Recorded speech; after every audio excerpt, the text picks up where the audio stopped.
छत्रपति संभाजीनगर जिले के कन्नड़ तालुके में एक हिंदू लड़की को मुस्लिम ऑटो चालक द्वारा छेड़छाड़ का मामला सामने आया है।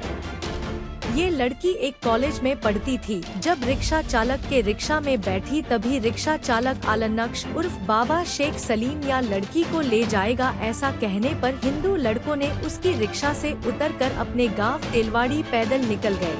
इस दौरान ऑटो चालक अलंक्ष ने लड़के को मारपीट की। इस मारपीट में स्टूडेंट दत्तात्रेय सुलकर गंभीर रूप से घायल हो चुका है।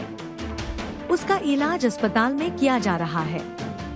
इस घटना से स्टूडेंट्स में दहशत का माहौल पैदा हो चुका है। ये खबर जब गांव में फैलने के बाद सकल हिंदू समाज के लोग पुलिस थाने में जमा होकर आरोपी को तुरंत गिरफ्तार करने की मांग की, लेकिन कन्नड़ पुलिस थाने के पुलिस फौजदार चांद मेंढके ने कंप्लेन नहीं लेने से जमाव पुलिस थाने के सामने जमा हो गया था।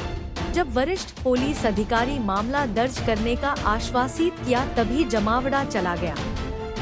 लेकिन इस मामले को लेकर आज सकल हिंदू समाज की ओर से कन्नड़ बंद का ऐलान किया गया है। माझं नाव रमेश ओंकार माळी। माझी मुलगी तेलवाडी येथे वाल्मिक नाईक बी फार्मसी कॉलेजला द्वितीय वर्षात आहे। तेथील काही कॉलेज सुटल्यानंतर मुली रिक्षामध्ये त्यांची रिक्षा पेशी लावलेली असते कंटिन्यू। तिथे त्या रिक्षा ड्रायव्हरने त्या मुलींना छेडछाड करून त्या पोरीला एका मुलीला खूप मारहाण केली। ती आता सध्या दवाखान्यात ऍडमिट आहे। आपल्या मुलीचं नाव काय? माझ्या मुलीला मला फोन केला असता मी इथं कन्नड शहर पोलीस स्टेशनला गेलो असता जातानाच तिथील PSI चांद मेंढके हे मला रस्त्यातच भेटले आणि मला म्हटले आडव जाऊ नको बा।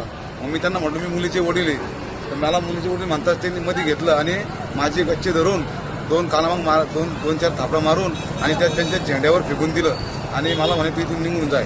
मला अशा आयुर्वेदिक भाषा करून मला मारहाण केली।